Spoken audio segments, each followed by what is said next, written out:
demoledor, diríamos, lo que acabamos de ver. Cifras realmente alarmantes en dimensiones claves para el desarrollo sostenible. Y para analizar en profundidad el rol de las empresas para cerrar estas brechas, para mejorar precisamente estas cifras, voy a presentar a nuestros panelistas. Le damos la bienvenida a Marcela Ríos, representante asistente de PNUD Chile. Marcela, bienvenida, gracias por estar con nosotros. Gracias. Andrea Sangüesa, especialista en participación, medio ambiente y directora de Espacio Público. Muchas gracias por acompañarnos. Hola. Por este lado tenemos a María Cecilia Cifuentes, economista y directora ejecutiva del Centro de Estudios Financieros del ESE. Bienvenida. Gracias. Y el único hombre en esta conversación, hay que destacarlo, ¿cierto? Que en un encuentro de empresas tengamos a casi puras mujeres y un hombre. Carlos Gajardo, abogado y socio del estudio jurídico Gajardo y Norambuena, exfiscal por supuesto también. Carlos, bienvenido, gracias por estar con nosotros. Gracias por la invitación, Constanza. Bueno, bienvenidos a todos y a todas, gracias por este espacio de conversación, donde vamos a ir revisando distintas perspectivas de cada una de las dimensiones que vimos en el video introductorio. Y para ser más pluralista, aún más pluralista esta conversación, Acción ha invitado a distintos expertos en estas materias, a lo que hemos llamado los gatilladores, que van a, como dice su nombre, gatillar la conversación a través de diversas miradas, posturas y temáticas, van a ir hilando nuestra conversación. Estos gatilladores entrarán en pantalla en duplas, ¿ya? Y desarrollaremos las temáticas que ellos nos proponen. Vamos con la primera dupla de gatilladores. La certeza es un valor que perseguimos en muchas de nuestras actividades, incluidas las actividades económicas. Nos da cierta sensación de estabilidad y posibilidades de proyectar hacia el futuro nuestras actividades y nuestras opciones. Sin embargo, esa certeza en buena parte se basa en un mundo natural que es estable. Y ese mundo natural hoy en día ya no es estable. Producto de la crisis climática y ecológica, estamos frente a cambios repentinos y acelerados que nos impiden tener las certezas que en otros momentos pudimos tener. Hoy, pedir más certeza significa también poner la incertidumbre en otras personas. Cuando alguien exige, por ejemplo, que se le dé total certidumbre sobre una propiedad de un bien común natural, lo que está haciendo es impedir que la regulación y por lo tanto que la comunidad organizada a través del Estado modifique las condiciones de uso de ese bien común natural. Lo que, por ejemplo, puede significar que queden personas sin acceso a esos bienes, como ha sucedido con el agua. Cuando proyectamos hacia el futuro, entonces, tenemos que pensar en abrazar la incertidumbre, en entender que estos cambios que se están produciendo en el mundo, que además son efecto de nuestra propia negligencia como civilización, son cambios que van a afectar a todas las actividades y que deben ser repartidos de manera equitativa. Que esos cambios, que esta incertidumbre, nos va a llegar a todos y a todas, y no podemos pretender que solo sean algunos y algunas los que carguen con esa incertidumbre.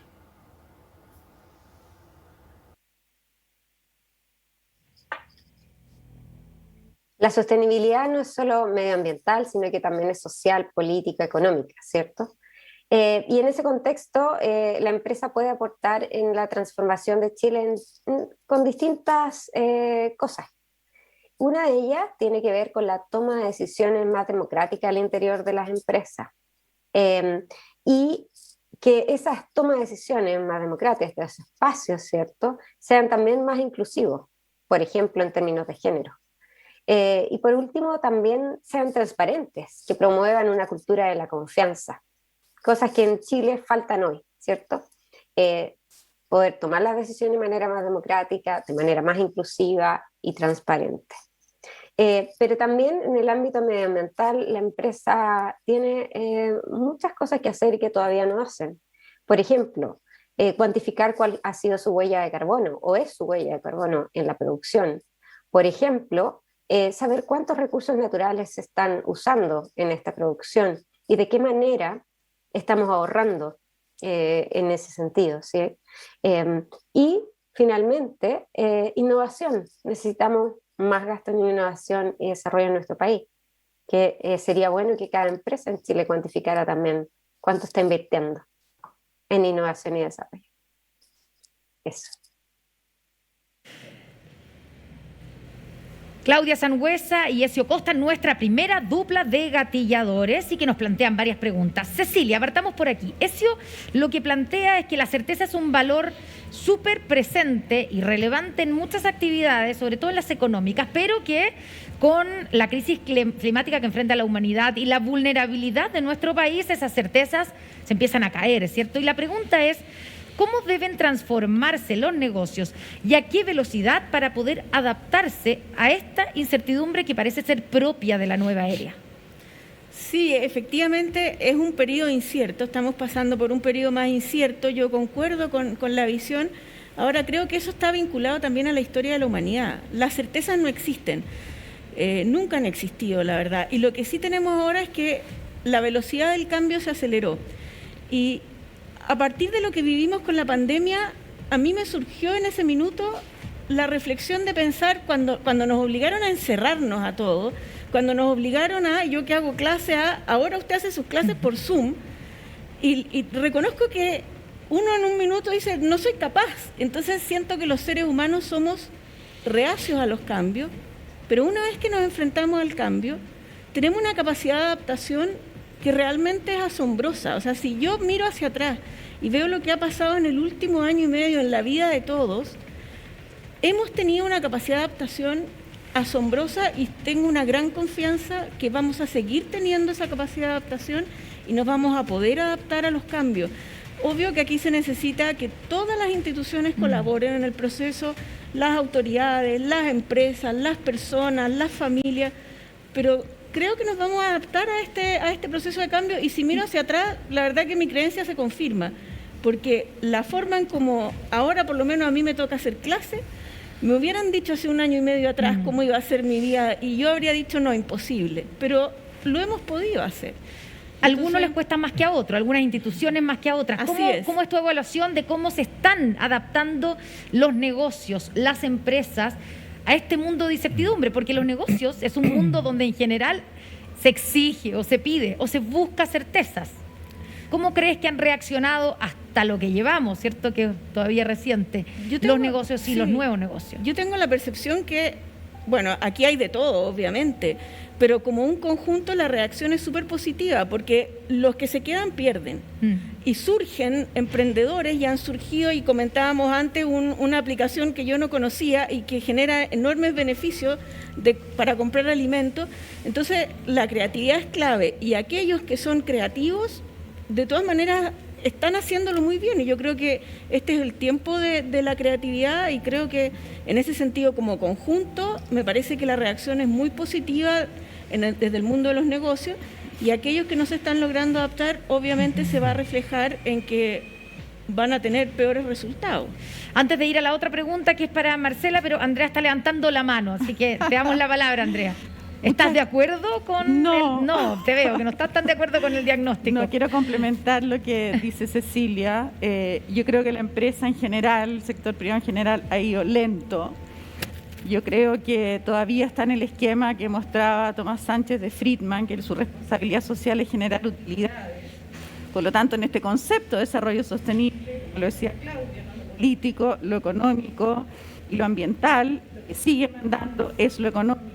El año 70, que el informe Brundtland dijo, la primera ministra noruega, el crecimiento económico se está logrando a costa del medio ambiente y a costa de la equidad social. Yo creo que eso sigue siendo así y que por lo tanto de verdad el cambio de paradigma tiene que ser ya y moverse hacia este desarrollo sostenible. Es decir, y aquí termino, si una empresa tiene que, de partida deberían transparentar más cuáles son sus impactos ambientales y sociales.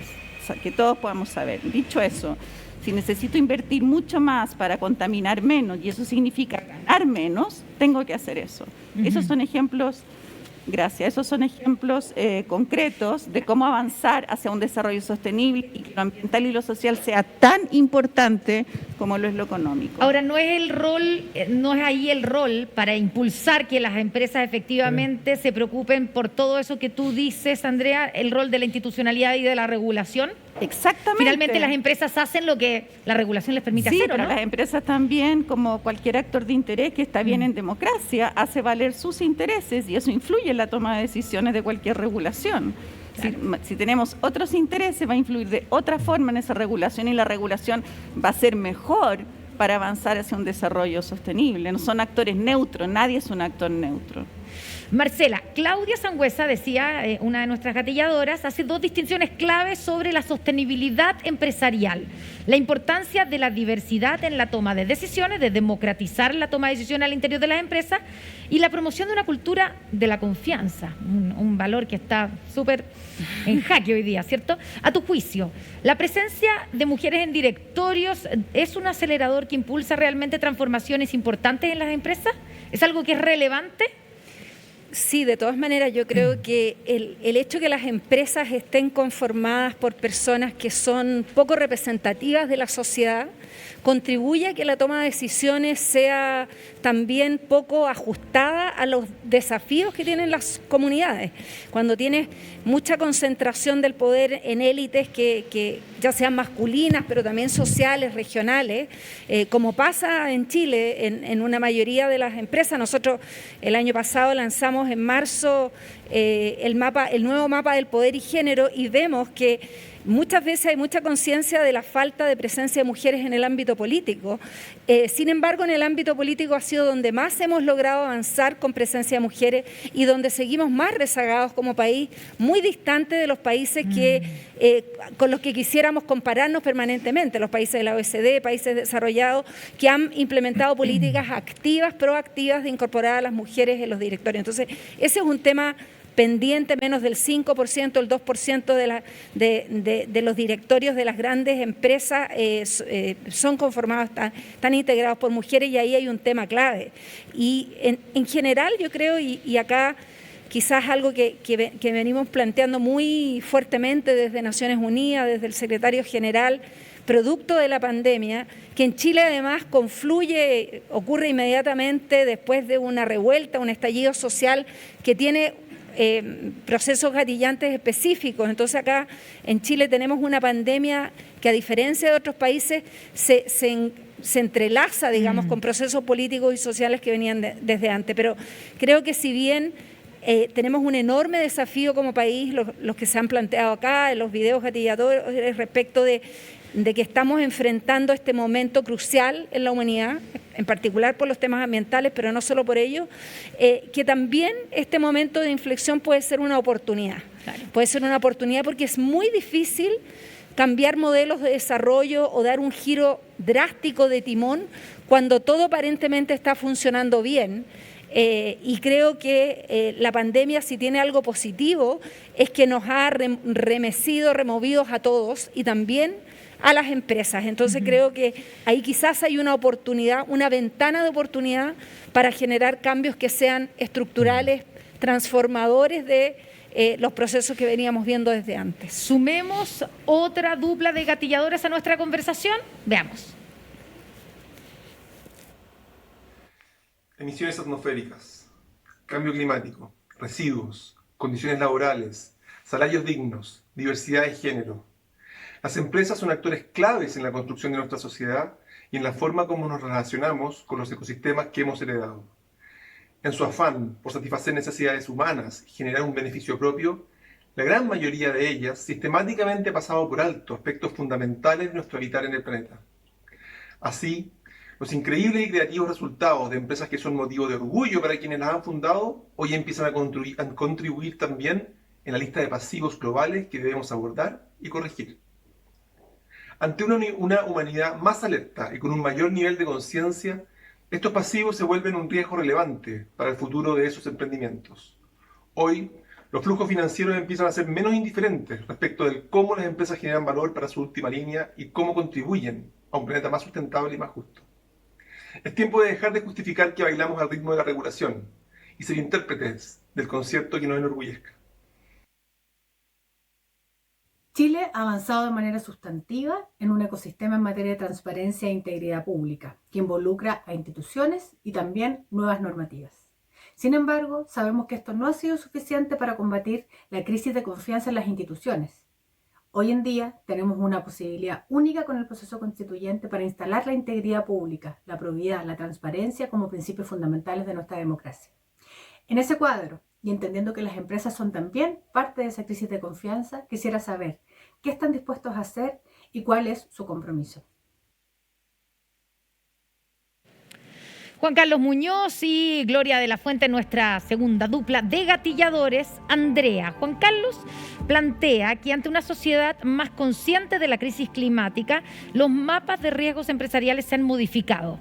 Sin embargo, la pandemia fue la mejor muestra de que esos mapas no solo están obsoletos, sino que además son poco resilientes ante los riesgos sistémicos. ¿Están preparadas las empresas para el quiebre inminente que está produciendo el cambio climático? Yo diría que no están preparadas, igual como no estamos preparados todos los actores políticos y sociales que existen, siento, incluidos los distintos gobiernos. Pero ahora sí, perdón.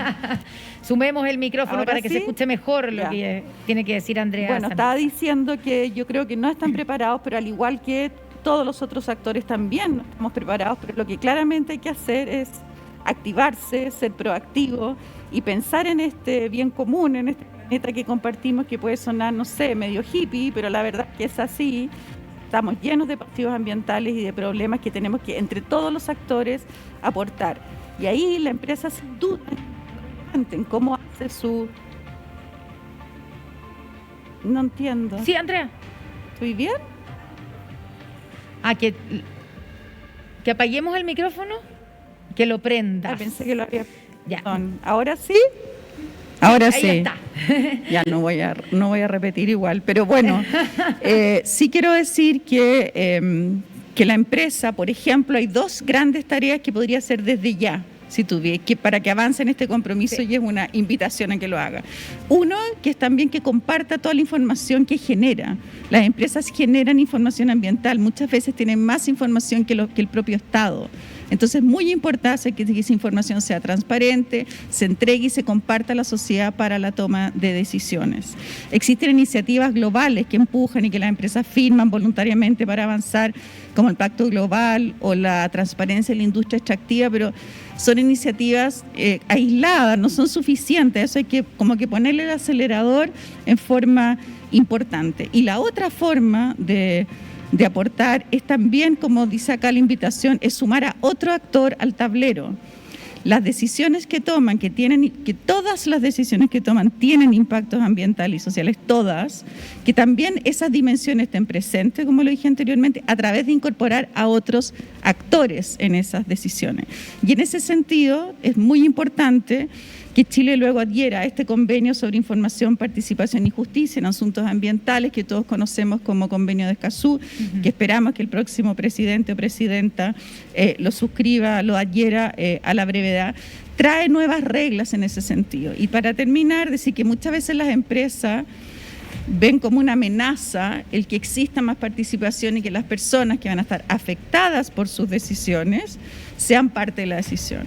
Pero, sin embargo, creemos todo lo contrario los que trabajamos en esto. El no tener a las personas incluidas lo que ha generado son conflictos socioambientales, que en Chile hay más de 100, entre 100 y tanto, que lo ha llevado el Instituto Nacional de Derechos Humanos. La única forma de abordar los intereses distintos es juntarnos en la mesa con todo lo que eso cueste y todo lo difícil que eso sea, para empezar este camino de abordar los temas ambientales y de acción climática que tú me mencionabas. Claro, dejar de ver la participación de las personas como una amenaza. Es un tremendo aporte y no queda otra. O sea, para allá va la micro y mientras antes nos sumamos, mejor. Claro, la micro va a seguir avanzando hacia allá igual, digamos, aunque nos subamos o no nos subamos. Por eso hay que tener unas buenas normas y la empresa tiene que apoyar esas normas, no obstaculizarlas. Carlos, te sumo a la conversación lo que acabamos de escuchar, ¿cierto? Lo que dice Carmen Gloria, Gloria de la Fuente, donde dice que en el fondo el vínculo entre la empresa y la sociedad está roto hace rato, ¿cierto? Sabemos, el estallido de octubre de 2019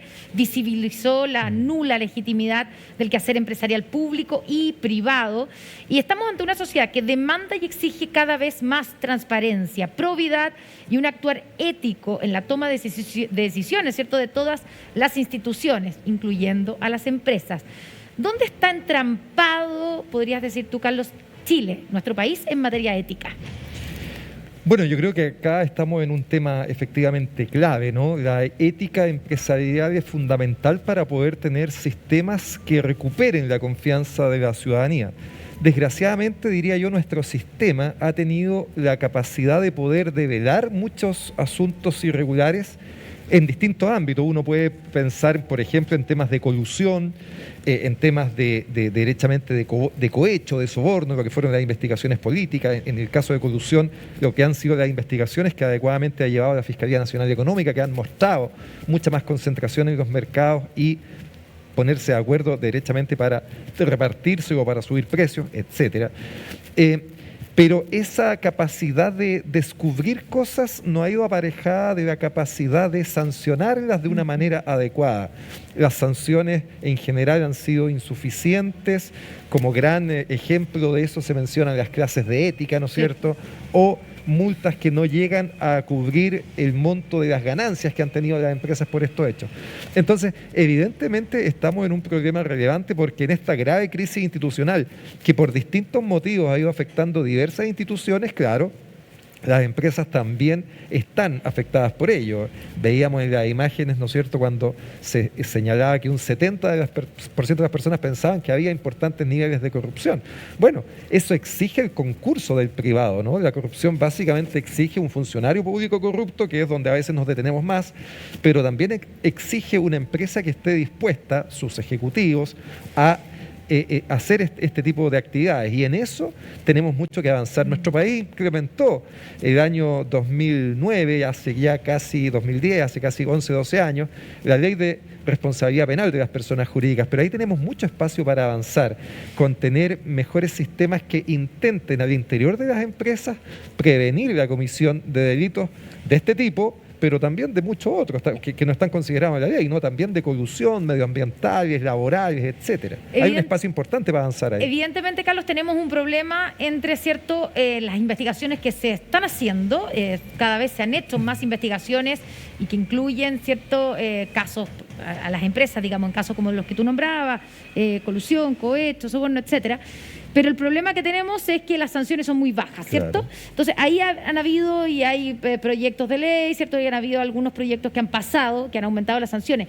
Pero uno se pregunta si solo dependemos de que las sanciones sean más altas para desincentivar ese tipo de algunos delitos, algunas son conductas. ¿Dónde está, o tal vez cómo mejorar la ética empresarial sin necesariamente la necesidad de una ley más dura? Es que yo creo que... O eso es pedir como ser demasiado idealista, digamos, pedirle mucho a las empresas. Siempre está el juego, ¿no es cierto?, la contienda entre los que creen más en la autorregulación, sí, y los que creen más, me incluyo, hay los que creemos más en sistemas potentes de fiscalización, de prevención y de sanción, que es una triada, ¿no? Yo particularmente confío poco solo en la autorregulación. La autorregulación es fundamental y lo que estamos haciendo aquí forma parte de esto, ¿no? Es una iniciativa privada para generar mayor conciencia al interior de las empresas, por supuesto, eso es muy bienvenido. Pero la autorregulación por sí sola, creo, no nos va a salvar ni nos va a sacar de este problema. Necesitamos penas más altas, probablemente, pero no es solo eso, necesitamos organismos que hagan la pega con mucho menos frenos, ¿no? Necesitamos leones con más dientes finalmente. Necesitamos sistemas que intenten que la prevención sea un asunto más importante y que las empresas, como toda actividad, destine recursos para hacer eso, ¿no? Entonces, ¿es la sanción lo único que nos va a salvar esto? Por supuesto que no, pero sí creo yo, y me parece que las investigaciones que se han hecho así lo demuestran, es el mejor incentivo, el ejemplo que se da cuando se descubren y se sancionan adecuadamente las conductas, de que luego se generen espacios en que las iniciativas que de motu propio tomen las empresas, sus ejecutivos, para mejorar estos asuntos sean más potentes. Connie, quizás ahí, Marcela, yo creo que tenemos harta evidencia que muestra que efectivamente las empresas pueden tener un rol mucho más proactivo en generar culturas de la prevención. Pero eso tiene que ser algo efectivo, no basta con tener un código de ética colgado en la página web que nadie conoce. Se necesita tener sistemas efectivos de integridad, de control interno, se necesita tener sistemas internos de las empresas de protección, por ejemplo, de los denunciantes, de que si un funcionario de nivel medio, medio bajo ve que los ejecutivos o alguien está involucrado en algún acto de corrupción, exista algún mecanismo de denuncia y que no termine siendo esa persona la que pierde el trabajo producto de llevar este tema a la empresa. Eso es esencial y eso parte por una cultura, digamos, de los ejecutivos, de los dueños, de los directorios de las empresas que se pongan efectivamente duros detrás de este tipo de cosas, donde se apliquen sanciones no solo a los más débiles, sino que efectivamente a los directivos. Y en eso yo creo que las empresas pueden avanzar muchísimo si efectivamente tienen un compromiso real con, por ejemplo, disminuir los niveles de desigualdad. Y eso en todo ámbito de cosas, en los temas de inclusión, en los temas ambientales, en los temas de género. O sea, más allá de declaraciones se necesitan acciones y las acciones tienen que ser sistemáticas, tienen que tener inversión de recursos, tienen que tener encargados y encargadas, tienen que tener seguimiento. O sea, tiene que ser parte integral de cómo se estructura el funcionamiento de una empresa.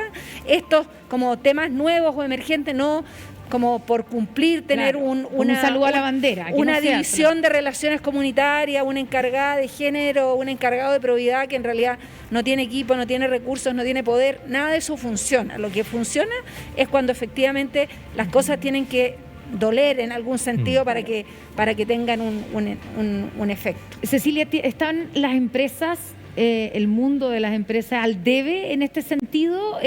¿Están más cerca del saludo a la bandera con respecto a las medidas concretas que debieran tomar para poder detectar casos de corrupción, casos de faltas, de delitos?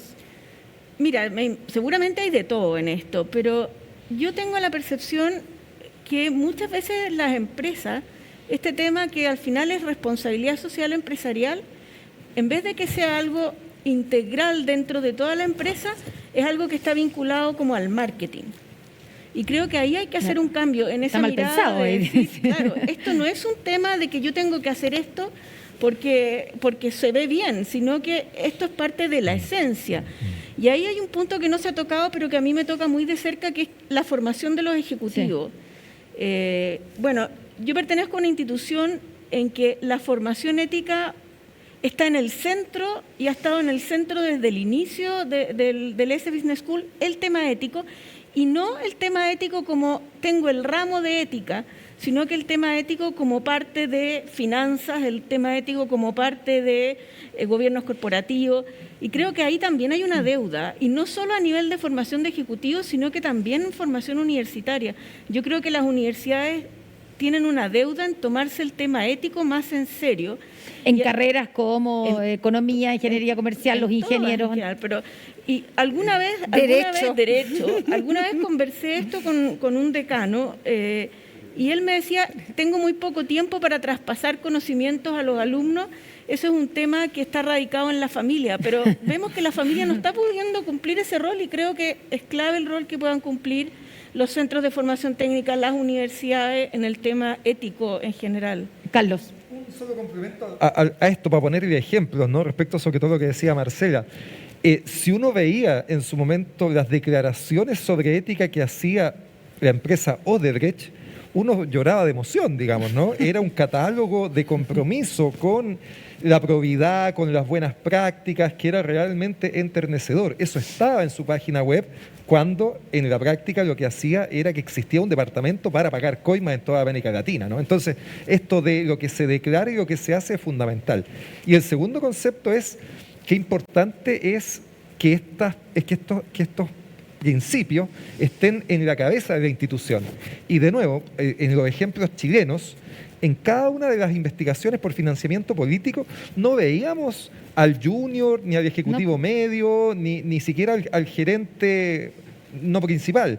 Veíamos al gran ejecutivo, al gerente general o a los controladores derechamente involucrados en esos temas, ¿no? Entonces, para que una empresa esto funcione, es fundamental que la cabeza esté comprometida con el desarrollo y el cumplimiento de estas normas. Avancemos con una nueva dupla de gatilladores para seguir nuestra conversación. Veamos.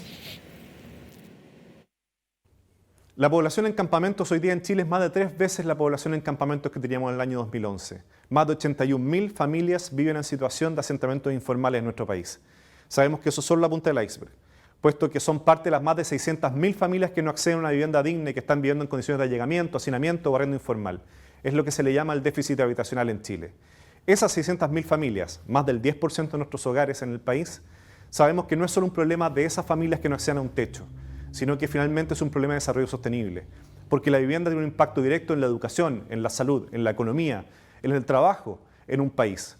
Por lo tanto, nosotros estamos convocando, impulsando para que juntos logremos el desafío del déficit cero, que no es otra cosa que de aquí al 2030 todas las familias en Chile puedan acceder a una vivienda digna y adecuada.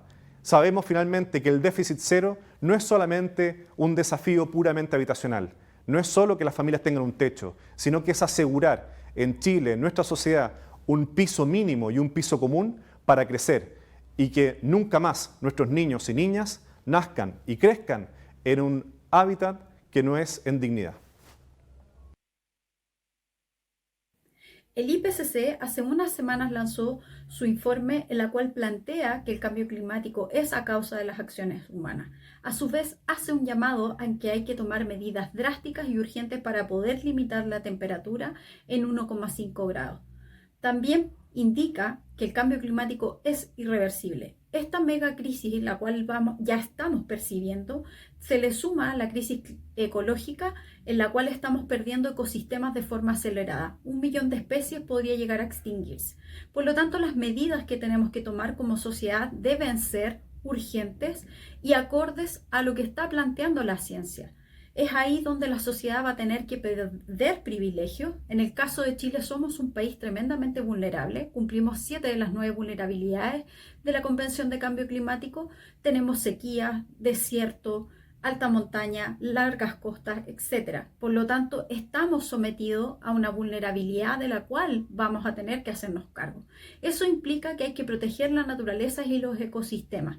Y es ahí donde los actores de la sociedad en su conjunto deben trabajar y impulsar una transformación socioecológica. Ese es el desafío y hacia allá debemos encaminarnos. Hay que limitar el crecimiento, no todos los proyectos se pueden hacer y por lo tanto requerimos mejorar fiscalización, requerimos mejorar la calidad de los proyectos, la escala de esto. Tenemos que empezar como sociedad a discutir aquello.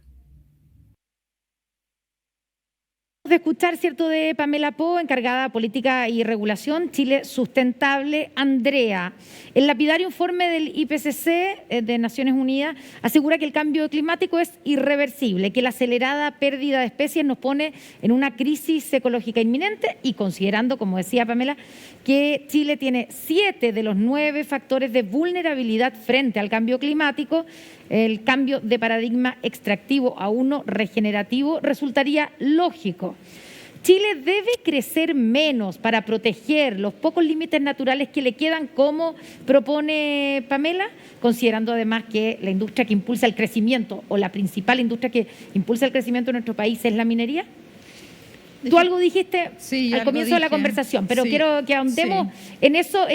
Porque evidentemente es cambiar el modelo de desarrollo. Bueno, efectivamente hay que cambiar el modelo de desarrollo, ¿cierto? Donde estas 3 dimensiones tengan un mejor balance. Chile debe invertir mucho en tecnología e innovación. Esa debe ser lo han dicho varios expertos, está el tema de la opinión pública, que por ahí Chile puede crecer, a tener un área de negocio importante en esa línea. Por lo tanto, ahí es donde tienen que destinarse recursos. Ahora, esa innovación y tecnología también sirve para mitigar, compensar impactos ambientales que existan, ¿cierto?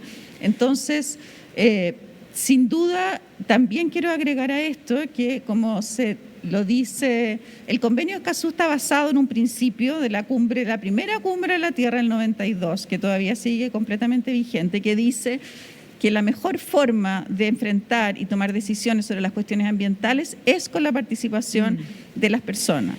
Por lo tanto, cuando en esa conversación donde está la empresa y otros actores se ven diversos temas que aportan más a que esa decisión sea más sostenible en este cambio que estamos hablando de modelo de desarrollo.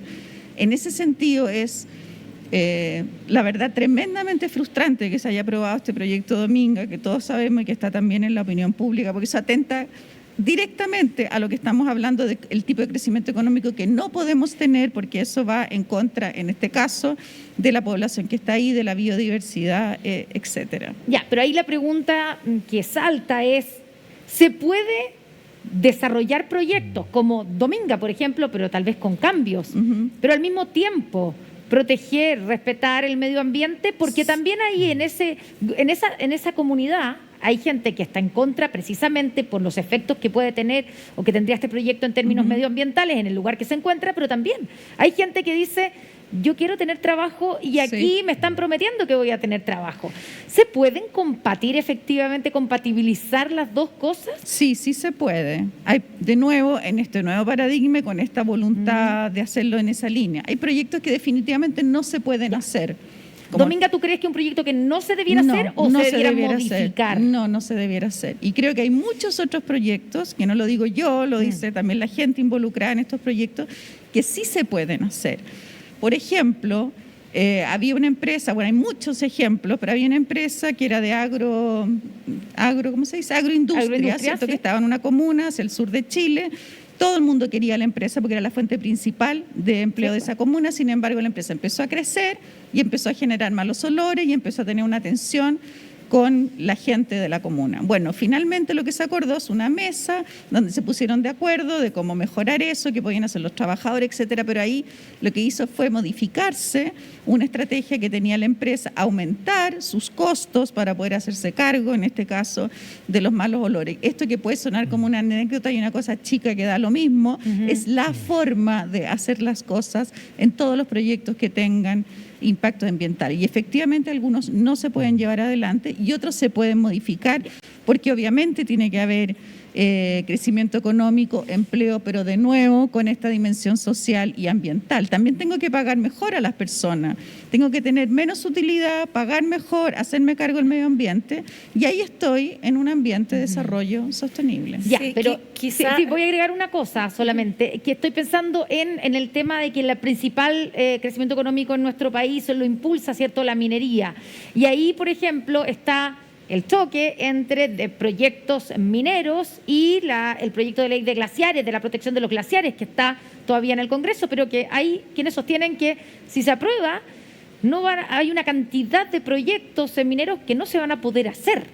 Entonces, nuevamente estamos, y uno podría pensar, o sea, nos preguntamos si es posible hacer esos tipos de proyectos sin afectar en nada el medio ambiente, o tenemos que sacrificar también, no sé, parte de los glaciares para poder hacer esos proyectos. Sí, respecto de la minería específicamente, para darle la palabra a Marcela. Efectivamente, la gran minería es completamente insostenible. Hay algunos que postulan que hay minería más sostenible si esta es más mediana o más pequeña, y de nuevo con alta tecnología, innovación y tecnología para que eso funcione bien. Pero que la gran minería como la conocemos es un modelo que debiera desaparecer. Ahora, pese a que es nuestro principal motor de crecimiento. Sí, pero bueno, tenemos que tener otros motores de crecimiento, como se han dicho mucho hasta los programas hoy día de los candidatos. Todo lo que tiene que ver con innovación y tecnología, Chile está absolutamente al debe, y ese puede ser otro motor de crecimiento. Claro, sí, yo creo, Connie, que es importante poner cuál es la alternativa. Creo que es importante tener claro que la presión ambiental y las catástrofes que está produciendo el cambio climático, ¿no? Las inundaciones, los incendios forestales, los huracanes, etcétera, el calentamiento, digamos, el derretimiento de la Antártica y del Polo Norte, hacen que si no hay un giro en el modelo de desarrollo, no vamos a tener planeta. O sea, no vamos a tener nuestro entorno, y nuestros hijos, hijas, nietos no van a tener una vida sustentable. Imagínate, si no logramos disminuir el calentamiento global, nuestros nietos o bisnietos, hay zonas del planeta que no van a poder ser habitables. Todo el norte grande en Chile, con un aumento de 1, 2, 3, 4 grados, digamos, de la temperatura, significa que en muchas zonas del planeta, particularmente en el sur del planeta, la vida humana no va a ser posible. Entonces, acá el punto es cuando la gente dice, bueno, pero es que entonces vamos a dejar de tener empleo. El punto es que vamos a dejar de tener vida como la conocemos. Entonces creo que como generación a nivel mundial, creo que tenemos una responsabilidad en qué vida le queremos heredar a las generaciones que vienen. Y la sustentabilidad tiene que partir también, por eso es que es tan importante cuando decir cómo hacemos estos cambios. Y efectivamente no son fáciles, no son a costa de, seguramente por un tiempo, digamos, incertidumbre, ajustes, quizás menores niveles de crecimiento, pero tenemos que tener claro que el modelo que tenemos hoy día, incluso con pandemia, incluso con la crisis económica, ha permitido un enriquecimiento descomunal del 1% más rico en el planeta, que durante esta pandemia han aumentado las grandes fortunas. Entonces, no es que no tengamos recursos necesariamente, sino que los recursos con este modelo, hay un tema con el ambiente, pero también hay un severo problema de distribución de la riqueza que tiene que modificarse para que podamos todos y todas vivir mejor, digamos. Cecilia, ¿tú coincides con...? No, yo tengo algunos matices con lo que se ha dicho. Y ojo que yo creo que la ecología obviamente es fundamental. Necesitamos planeta para vivir. Pero cuando a mí me plantean necesitamos crecer menos, y si dejamos de lado la fiesta de consumo que tenemos este año, el Banco Central hoy día nos anunció que el año 2023, cuando ya haya terminado todo este boom de política expansiva, la economía chilena va a crecer entre 1 y 2%. O sea, con suerte crece al ritmo que crece la población. Entonces ahí lo que tenemos es que en realidad el ingreso está estático, y estaba el video de Sebastián Bowen que nos hablaba del déficit habitacional. No vamos a resolver las demandas sociales sin crecimiento. O sea, yo comparto que tiene que ser un crecimiento sostenible, pero necesitamos crecimiento y necesitamos crecer más, no menos. Con 1 o 2%, los problemas que vamos a tener sociales hacia adelante son más graves todavía que los que tenemos ahora. Y respecto a este tema de la riqueza, fíjate, y es verdad que cuando se mide riqueza, ha aumentado la riqueza, tiene que ver con la política monetaria que están siguiendo los bancos centrales de los países. Porque con tasas de interés cercanas a cero, lo que ocurre con el valor de los activos es que aumenta fuertemente. Entonces, aquí no es tanto que los sectores de mayores ingresos, sus empresas estén generando utilidades descomunales, es que el valor de esos activos está inflado por una política monetaria que a mi juicio tiene bastante, en el caso, por ejemplo, de la política monetaria en Estados Unidos, bastante de exceso. Y es una política que tiene un efecto regresivo en términos de distribución de la riqueza. Y eso en general no se dice. Entonces aquí dos temas para cerrar. Necesitamos crecer. Necesitamos crecer porque tenemos muchas demandas sociales. Si tenemos tiempo para hablar el tema del trabajo, lo que nos mostró la CACEN, lo que son los problemas estructurales de Chile, este país necesita seguir creciendo y más, no menos. Y llevamos una década de bajo crecimiento y yo creo que eso es una de las causas del estallido al final. El hecho de que este país dejó de crecer y a mi juicio dejó de crecer hace bastante tiempo, porque si uno excluye el boom de commodities que tuvimos entre el año 2003 y 2012, la verdad que nuestros problemas de crecimiento vienen hace alrededor de 20 años, en que la productividad está estancada. O sea, creo que ahora la pregunta o el desafío es crecer, pero con un crecimiento sostenible. Así es, porque ahí es donde uno escucha también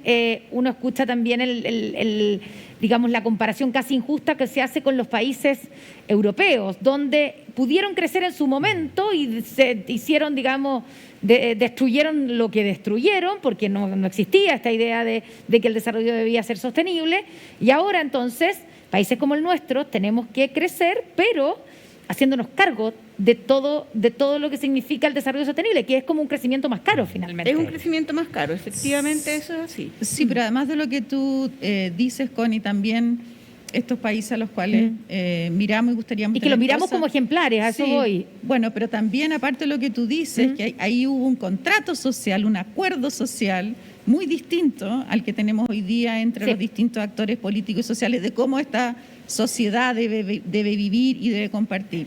Y solo quería decir algo muy breve sobre el comentario del déficit habitacional. El déficit habitacional también está tremendamente influido por el valor del suelo.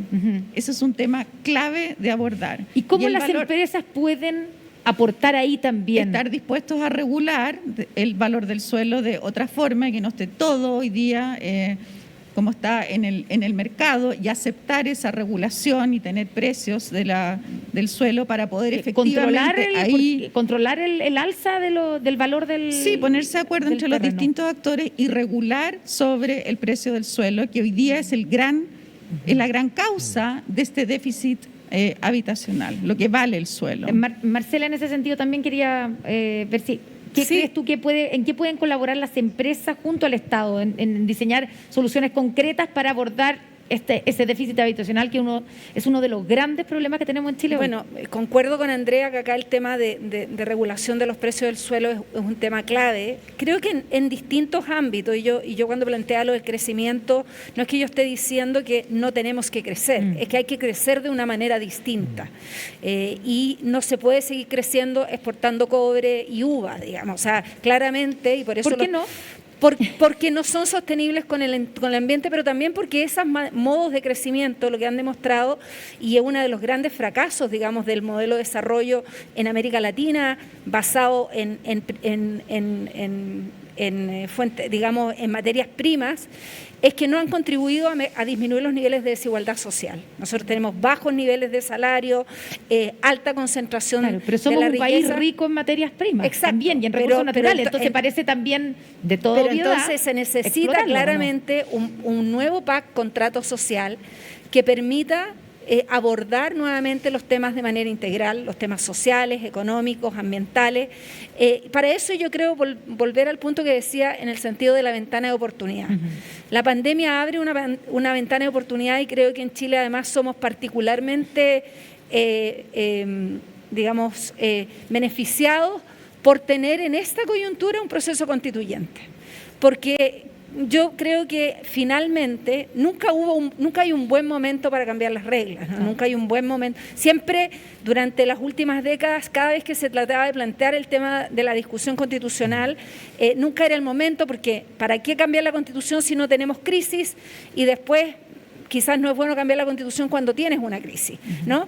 Pero cambiar la Constitución y pensar en un nuevo contrato social con una convención diversa, plural, con mucha representación desde los territorios, de los pueblos indígenas, de las mujeres, en este momento que estamos en un punto de inflexión en el modelo de desarrollo a nivel mundial, es una gran oportunidad para pensar en estos temas de manera sistémica, de manera holística, y pensar en este equilibrio entre la economía, el ambiente y los intereses de los distintos actores de manera democrática, con reglas claras, con una institucionalidad fuerte. Yo creo que eso es un tremendo plus para Chile, a diferencia de otros países que están enfrentando esta urgencia de un giro de modelo de desarrollo sin tener esta oportunidad de pensar las reglas del juego en un proceso democrático. Tenemos una última dupla de gatilladores para la última parte de nuestra conversación. Veamos. Chile inició una nueva etapa en su desarrollo.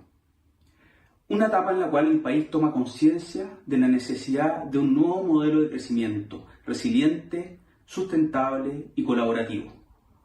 Y es aquí donde desafíos como la economía circular y el cambio climático, ejes centrales del trabajo que hacemos en Sofofa Hub, resultan determinantes para el futuro del país. Ni las empresas, ni el gobierno, ni la sociedad civil podrán desarrollar soluciones sustentables por sí solas. Se requiere la colaboración.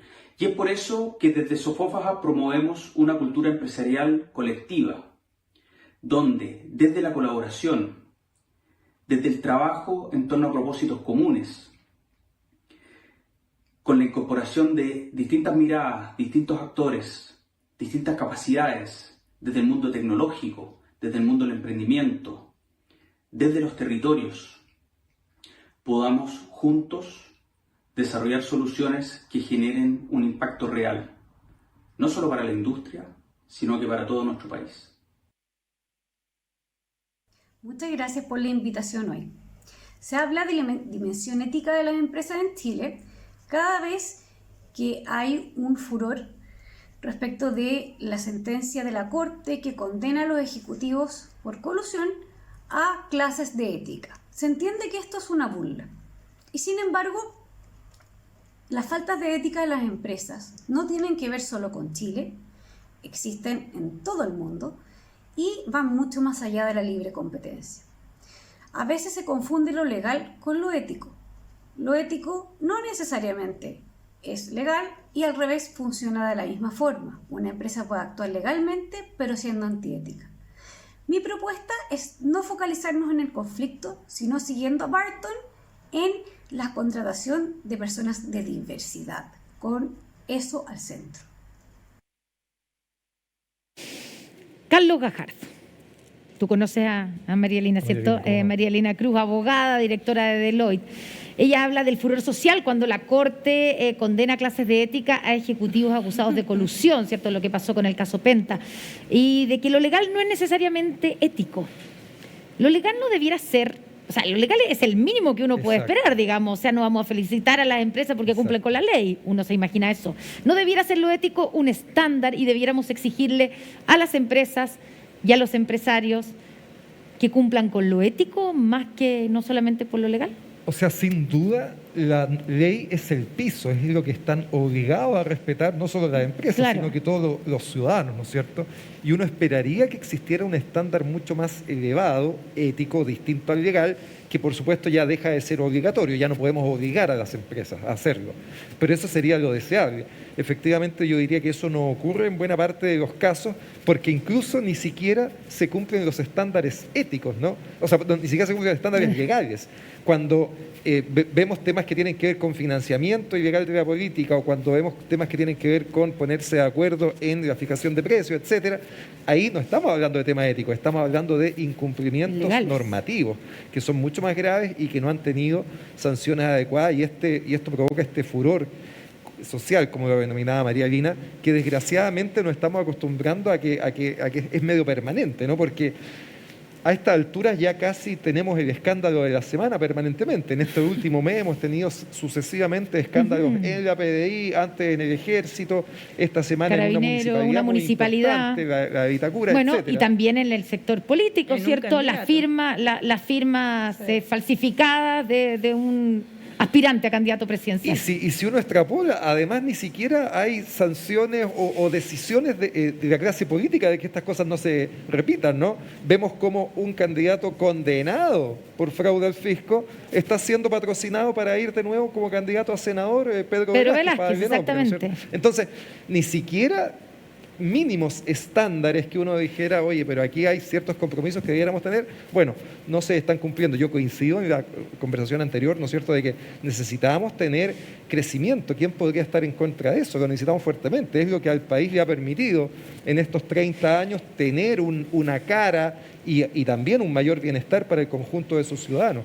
Pero a partir de ese crecimiento necesitamos hacerlo de una manera distinta. Creo que es muy cómodo explotar materias primas, lo relevante es poder darle valor agregado, y creo que no hay que tenerle miedo a discursos catastrofistas a veces, ¿no? Yo recuerdo cuando se señalaba la importancia, la necesidad, la urgencia de tener una central hidroeléctrica en Hidroaicén, ¿no es cierto?, amenazándonos con las penas del infierno si eso no ocurría, que iba a venir el apagón. Bueno, Hidroaicén no se hizo, la matriz energética se ha diversificado y hasta acá por lo menos seguimos teniendo buena provisión de energía eléctrica. Entonces, creo que también en la técnica hay que ser mucho más responsable con no anunciar escenarios catastrofistas que después no se cumplen, porque eso obviamente el problema que termina generando es que se termina deslegitimando la técnica para resolver los conflictos, que es lo que está pasando hoy día, creo, justamente con el tema del cuarto retiro, ¿no? Hay una consenso. Hay un divorcio entre lo técnico, lo que dicen los especialistas, los economistas, de lo malo que es un eventual cuarto retiro versus lo que están aprobando los políticos. Y yo creo que en este caso es real. Me parece que técnicamente el cuarto retiro es una pésima noticia,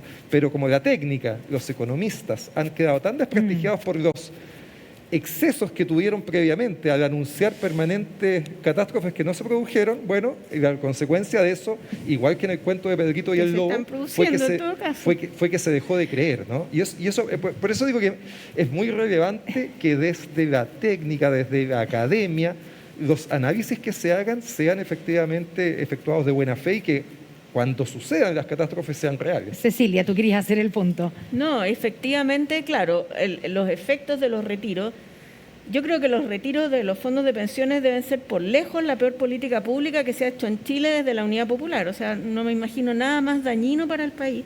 Creo que desde el primero al eventual cuarto son tremendamente dañinos y los efectos que se anunciaron se están produciendo en este minuto. O sea, ¿por qué tuvimos que tener al Banco Central subiendo la tasa al nivel que la subió?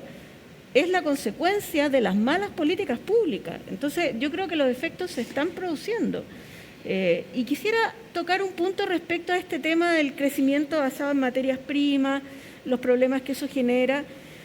Y aquí hay un tema que es bien relevante, que tiene que ver, bueno, de partida este crecimiento basado en materias primas no es tan así si uno analiza cuáles fueron los sectores que más contribuyeron, pero efectivamente las materias primas podrían ser, si uno lo compara con los videos, como un gatillante del desarrollo de muchos otros sectores. Ese crecimiento sí fue acompañado por una disminución de la desigualdad, que a lo mejor fue menos de lo que nosotros hubiéramos querido. Efectivamente es deseable que ahora tengamos un crecimiento que tenga un componente más importante de investigación y desarrollo, de creación de nuevas industrias, pero tenemos un déficit muy significativo en Chile en términos de capital humano. Hemos fallado, y aquí yo creo que la falla es básicamente de políticas públicas. Hemos fallado en la política de educación y hemos fallado en la política de capacitación. Entonces, cuando uno compara, por ejemplo, mercado laboral chileno con mercado laboral australiano, economía también basada en materias primas, resulta que, por ejemplo, un dato, la tasa de participación de ocupación juvenil en Australia es un 60%, en Chile es menos de un 30%. Entonces no le estamos dando las herramientas a los jóvenes para que participen activamente del mercado laboral y que esa sea la forma que les gatilla a ellos ser más productivos durante toda su vida. Y que es algo fundamental para poder cambiar el modelo de desarrollo. Es algo fundamental. O sea, yo creo que el principal problema que tenemos y que explica que hayamos dejado de crecer y que tengamos este desafío hacia adelante es que tenemos este déficit muy significativo de capital humano y que es la causa además fundamental de la desigualdad del ingreso que tenemos también. Hay grupos que no acceden a una educación o a una capacitación que les permita tener herramientas para tener buenas condiciones de ingresos. Creo que ese es el desafío principal que enfrentamos como país hacia adelante. Te quiero aprovechar de preguntar, unir otro tema, que era lo que planteaba Alan en su video. Él señala que Chile ha iniciado una nueva etapa en su desarrollo, ¿cierto?, con conciencia para impulsar un nuevo modelo de crecimiento resiliente, sustentable y colaborativo. La Visión 2050, que es el documento estratégico para la transformación de los negocios, la que fue firmada por 40 CEOs de importantes industrias, aseguran que la primera transformación que los negocios deben asumir de cara al siglo XXI es la reinvención del capitalismo. ¿Dónde está el mundo empresarial chileno ante esa transformación? ¿Qué tan lejos o qué tan cerca? Lo voy a unir con lo que estaba hablando recién. Yo creo que Chile necesita más que la reinvención del capitalismo, la reinvención del capital humano. O sea, yo creo que ahí es donde tenemos el principal desafío. Creo que las empresas tienen un rol súper significativo en este tema. O sea, en mejorar el capital humano, yo hablé de la política de educación y la política de capacitación, pero creo que el rol que pueden tener las empresas en ese tema, en lograr de sus trabajadores mayores niveles de productividad, mayor conciliación trabajo y familia, mejores condiciones de flexibilidad, más participación en la toma de decisiones dentro de las empresas, creo que ahí está el principal cambio que tenemos que hacer al modelo de desarrollo. Está vinculado a las personas, está vinculado al desarrollo de la persona. Hay una frase de León Tolstoy que me gusta mucho que dice: la condición esencial de la felicidad del ser humano es el trabajo. Creo que en Chile necesitamos cambiar la mirada que tenemos del trabajo y mirarlo mucho más como la forma en que las personas contribuyen a la sociedad, se desarrollan y crecen. Aquí todavía tenemos, y lo veo con este tema del trabajo juvenil, que hicimos un estudio en la universidad que ha salido bastante en los diarios, y cuando yo lo comento con personas me dicen, es que tenemos un problema cultural acá. Acá no es usual que los jóvenes estudien y trabajen, no es usual. No. Creo que tenemos que cambiar en ese tema la mirada y en ese cambio de mirada el rol que pueden cumplir las empresas podría ser muy valioso. Andrea, se nos acaba el tiempo, pero quiero saber si quieren hacer un comentario final. Estoy completamente de acuerdo con lo que dices, y ese sería, llevándolo al concepto de desarrollo sostenible, sería parte fundamental de esta dimensión social, ¿cierto?, que está, con la cual tenemos en déficit. Ahora, concordando mucho contigo, yo también he escuchado muchas personas de empresa decir que para qué voy a capacitar y formar si después se van a ir a otra. Entonces creo que también ahí tenemos que tener un cambio cultural, ¿no? De cómo entendemos lo que es el capital humano en el país, que puede que yo no lo tenga, pero sí me sirve que esa persona esté en otro lado y que tenga, en fin, que pueda tener las capacidades que requiere, pero también hay muchos avances en esa línea. Yo creo que todavía coexisten las dos mentalidades o los dos mundos hoy día. Bueno, no sé si voy a tener la palabra de nuevo, así que aprovecho a agradecer y felicitar a Acción Empresa. Me parece fantástica esta iniciativa y efectivamente tenemos que conversar de este tema para luego tomar decisiones y hacer las cosas distintas. Así que muchas gracias y felicitaciones por la iniciativa. Marcela, ¿quieres agregar algo? No, simplemente yo creo que también me sumo a las felicitaciones. Creo que estos debates son muy necesarios. El rol de las empresas para enfrentar la incertidumbre y los cambios que se necesitan, yo creo que son centrales. Y por lo menos desde Naciones Unidas, desde el PNUD, nosotros planteamos que algo que es distinto respecto de la Agenda de Desarrollo Sostenible, de los ODS, la Agenda 2030, es que los estados no pueden hacer solos estos cambios que se requieren para una vida compatible, un desarrollo sostenible entre economía, naturaleza, pero también para que las personas estén al centro del desarrollo. Se requiere un trabajo de las comunidades, de las empresas con los estados, y por eso felicitar por esta iniciativa, y creo que hay que avanzar mucho más en estas discusiones compartidas. Carlos, ¿una palabra final?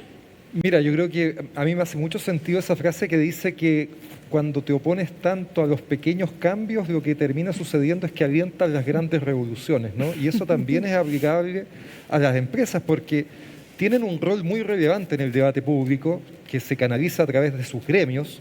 Y si uno escucha el discurso que los gremios han tenido en general de las empresas, en los últimos 30 años uno podría ver una línea bastante coherente de oponerse a reformas tributarias, a reformas laborales, a reformas ambientales, etcétera. Creo que ese aprendizaje de algo que a mí me parece que estuvo mal debiera servirnos algo menos de aquí hacia el futuro, ¿no? Y las empresas debieran, individualmente y también desde sus gremios, tener una mirada mucho más de largo plazo de que hay reformas relevantes que necesitamos hacer en Chile en diversos ámbitos, que si no las hacemos, lo que vamos a hacer finalmente es alentar grandes revoluciones, y creo que en general los cambios siempre resultan mejor cuando se hacen de manera gradual. Se nos acabó el tiempo, gran conversación con nuestros 4 panelistas, Cecilia, Marcela, Andrea, Carlos, muchas gracias por compartir con nosotros. También muchas gracias a nuestros gatilladores que nos permitieron con sus visiones, ¿cierto?, poder profundizar en distintos aspectos de la sostenibilidad, porque rediseñar el cómo veníamos construyendo y concibiendo el éxito empresarial y el desarrollo humano antes de la pandemia es urgente para poder reactivar los sistemas, pero también es un ejercicio de sobrevivencia. Muchas gracias a los 4 por estar con nosotros. Hace 21 años, Acción Empresas realiza este encuentro de sostenibilidad, el más importante de Chile, tanto por su alcance como por su apuesta de poner en valor nuevos modelos de desarrollo social, ambiental y económico que deberían dirigir el mundo. Este año, y a la luz del relanzamiento de la Visión 2050, la transformación sistémica y las oportunidades que hay detrás de ella, nos invitan a asumir que si 2020 cambió para siempre las reglas del juego, entonces en 2021 tenemos la posibilidad de crear un nuevo juego, un nuevo modelo en el que las personas, el planeta y el bienestar de todos estén al centro.